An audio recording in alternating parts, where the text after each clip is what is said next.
नमस्कार दोस्तों, पाथफाइंडर पर आप सभी का स्वागत है। दोस्तों, आज के सेशन में हम बात करने वाले हैं the very infamous air India flight peeing incident, जहां पर आरोपी पर आउटरेजिंग द विमेन्स मॉडेस्टी का आरोप लगा है अंडर सेक्शन 354 ऑफ आईपीसी। क्या है आउटरेजिंग विमेन्स मॉडेस्टी?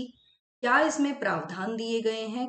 किस कंडीशन में हम कहेंगे कि महिला की जो मर्यादा है उसको ठेस पहुंचाई गई है? और जो एयर इंडिया का जो पूरा इंसिडेंट है, जो फ्लाइट में पीइंग इंसिडेंट है, इस पर हम नहीं जाएंगे क्योंकि ऑलरेडी इसके बारे में आपने बहुत कुछ सुना होगा, पढ़ा होगा। तो आज के सेशन में मेजरली हम बात करेंगे अबाउट दी ऑफेंस, जो जो आरोप लगा है इन पर अंडर दी आईपीसी।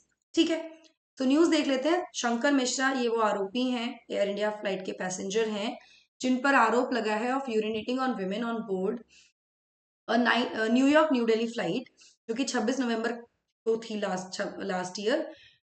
इस व्यक्ति ने दिल्ली कोर्ट को 11 जनवरी को बताया कि जहां एक तरफ उनकी जो हरकत है, उनका जो एक्ट है, वो ऑब्सीन और रिवोल्टिंग हो सकता है, लेकिन वो क्वालिफाई नहीं करता है टू बी अक्यूज्ड और charge upon the outraging of women's modesty का जो क्राइम है, ऑफेंस है, उसके अंडर नहीं आता है, ऐसा कहा है।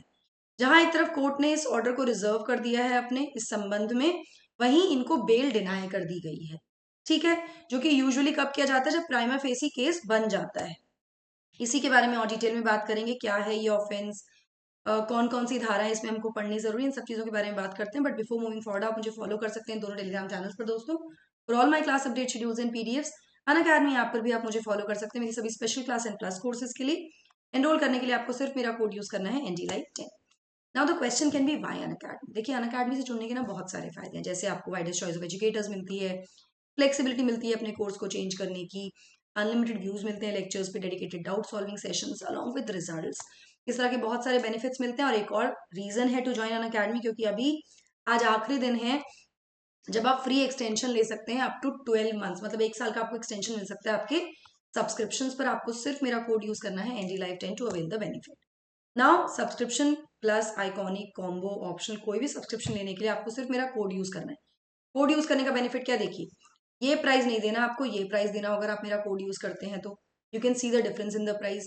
साथ साथ मेरी गाइडेंस, मेरी मेंटोरशिप भी आपको मिलेगी आपकी जर्नी में।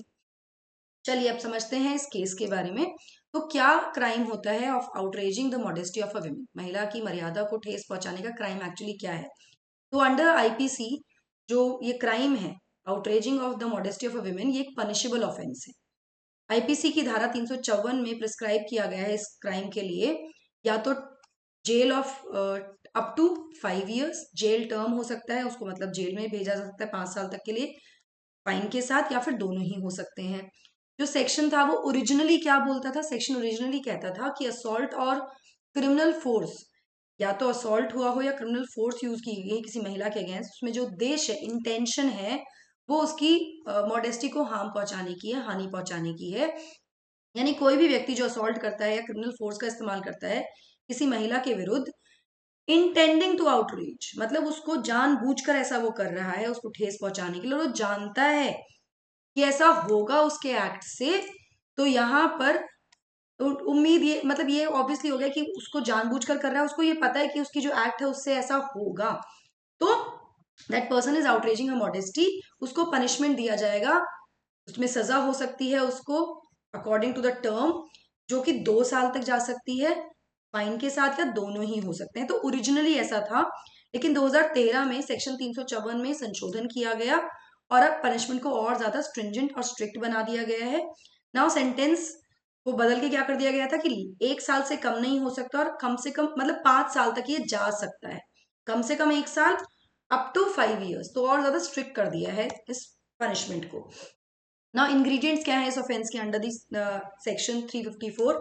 तो सबसे पहले तो ये जो ऑफेंस है वो कॉग्निसेबल है, मतलब कि बिना वारंट के भी व्यक्ति को अरेस्ट किया जा सकता है इस केस में। नॉन बेलेबल है, यानी कि बेल का राइट नहीं है जो अक्यूज है उसको, और ये अगर दी भी जाती है बेल तो वो जज के डिस्क्रिप्शन पर दी जाएगी, और इसको ट्राई किया जाता है किसी भी मजिस्ट्रेट के द्वारा।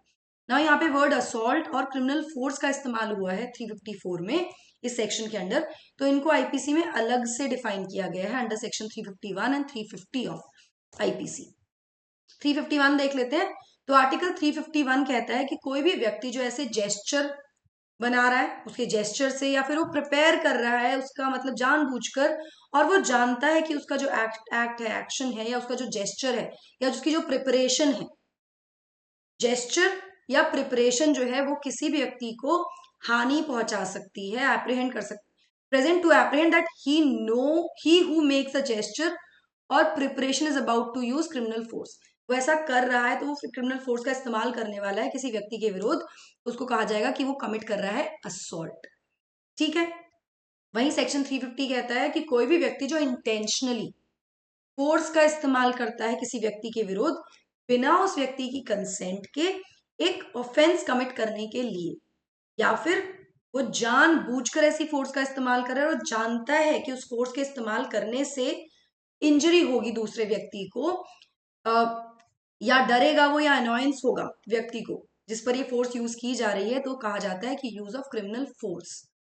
ये डिफाइन ऐसे किए गए हैं। पर्टिनेंटली इंटेंशनल नॉलेज, जो मैं बार बार आपने देखा होगा एम्फेसाइज भी किया, इंटेंशन और पता है कि ऐसा करने पर ऐसा होगा, तो ये दो वाइटल इंग्रेडिएंट्स हैं for the alleged act to fall under the purview of section 354, 351 and 315, तीनों आर्टिकल्स के तीनों सेक्शंस के अंडर।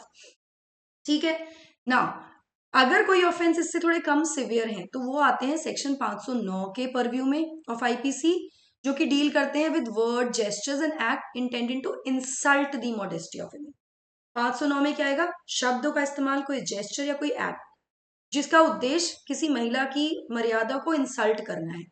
जो मेन डिफरेंस है दोनों में वो यही है कि 509 तो इंसल्ट कर रहा है, वहीं 554 जो है आईपीसी की धारा, वो कहती है कि ये सिर्फ एक एक्ट नहीं है, ये मतलब ये आउटरेज नहीं कर रही है मॉडेस्टी को, महिला की मर्यादा को ठेस नहीं पहुंचा रही है, बल्कि इसमें एक थ्रेट है फिजिकल हार्म का, नुकसान का, और साथ में महिला को असॉल्ट करने का भी। तो ये काफी सिवियर यहाँ पर हो जाता है ना। मॉडेस्टी को कैसे डिफाइन किया जाएगा, तो मैं आपको बता देती हूँ कि सुप्रीम कोर्ट ने क्लैरिफाई किया था इस इशू को 2007 में in the case of Ram Kripal versus state of Madhya Pradesh, जहां पर ये नोट किया गया कि ऑल्दो आईपीसी में इसको डिफाइन नहीं किया गया है कि आउटरेज ऑफ फीमेल मॉडेस्टी क्या होगा, किसको कहेंगे कि महिला की मर्यादा को ठेस पहुंची है, लेकिन जो एसेंस है of women's modesty is her sex.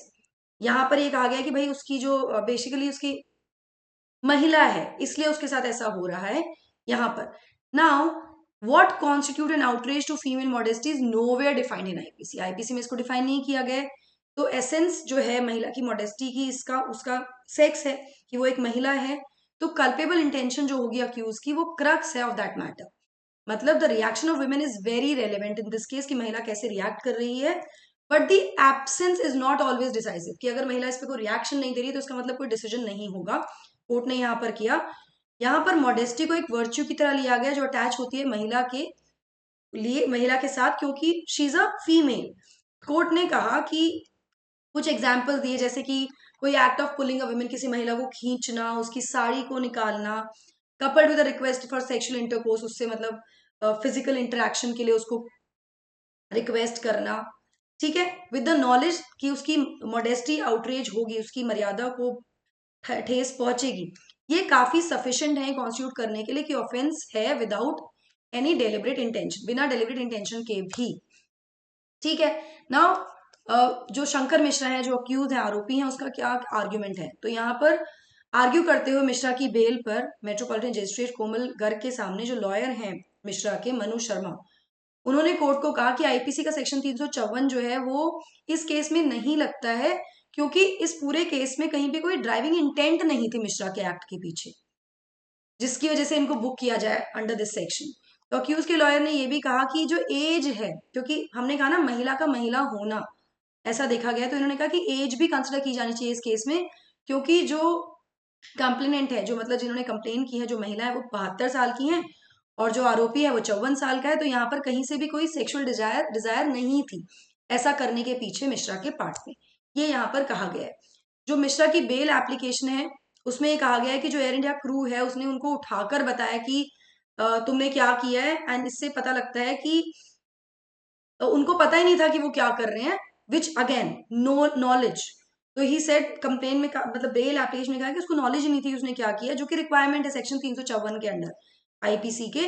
यहाँ पर उनके लॉयर ने ये भी आर्ग्यू किया कि मिश्रा को प्रोसिक्यूट किया जा सकता है सेक्शन 509 के under, obscene act in public place 509 मैंने आपको बताया, और 300 294 294 के under which is obscene act in the public place. इन दोनों धाराओं में उनको एक तरह से ट्राई किया जा सकता है, प्रोसिक्यूट किया जा सकता है, लेकिन नॉट अंडर 354 जो outraging the modesty of a women की धारा है, उनको प्रोसिक्यूट नहीं किया जाएगा, क्योंकि इन दिस पर्टिकुलर केस ना तो इंटेंशन ही है और ना ही नॉलेज है, which is an essential ingredient in this section.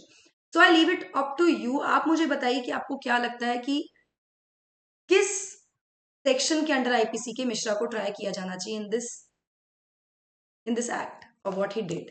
चलिए, सो आरएम बैचेस शुरू हो चुके हैं, अभी जाकर एनरोल कर लीजिए दोस्तों। लोन फैसिलिटी अवेलेबल है 0% ईएमआई के साथ।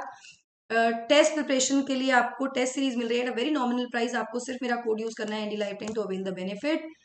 Last mile free interview guidance programme है, वो भी आप एनरोल कर सकते हैं। आपको सिर्फ मेरा कोड यूज करना है एनडी लाइफ 10। और ओल्ड राजेंद्र नगर में अन अकेडमी सेंटर खुल गया यूपीएससी सीएससी के लिए, इसमें एडमिशन ओपन है 2024 के फाउंडेशन बैच के लिए, आप वो भी एनरोल कर सकते हैं। डिटेल्स आपको टेलीग्राम चैनल पर मिल जाएंगी। That's it from my side. I hope you like the session. Do not forget to like, share and subscribe to the channel, and also hit the bell icon so that you get notifications about our latest updates. Thank you so much. God bless. Take care.